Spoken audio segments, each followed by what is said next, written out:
தாக்குதல் உலக அளவில் குறிப்பாக இந்தியாவிற்கு பெரும் பாதிப்பு. நாம் இதுவரைக்கும் அந்த ஹார்மோஸ் வழியாக வர்றதை பற்றி தான் பேசியிருந்தோம். ஹார்மோஸ் வழியாக கொண்டு வரதுக்கான மூலப்பொருள்லேயே பாம மெசைல போட்டு ஷிப்பில் ஏற்றினா தானே நீங்கள் கொண்டு வர பற்றி பேசுவேன். ஷிப்பே ஏற்ற முடியாது. அப்போது அங்கே 40% எரிபொருள் தேவை, இந்தியாவுடைய தேவையை கத்தாருடைய அந்த ராஸ் லஃபான் அது ஈடுகட்டுது. இன்றைக்கி அது கொழுந்து விட்டு எரிஞ்சிக்கிட்டு இருக்குது. நமக்கு எல்பிஜின்றது பெரிய சிக்கலை ஏற்படுத்தும்.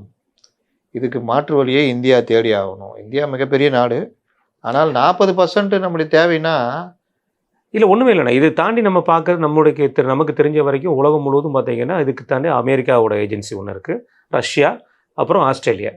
இவங்களுடைய மொத்த ப்ரொடக்ஷன் இந்தியா உள்நாட்டு.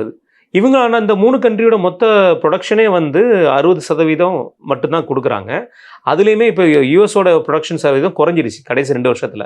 அப்போது அப்படி இருக்கும்போது நம்ம 40% வாங்கின இடத்துல மீதி போய் ஏற்கனவே 25% நம்மளுடைய உள்நாட்டு இதை பயன்படுத்துகிறோம். 35% தான் ஆஸ்திரேலியா அந்த மற்ற நாடுகளில் வாங்குகிறோம். இப்போ இந்த 40 நம்ம எதை கொண்டு ஈக்குவல் பண்ண முடியும்?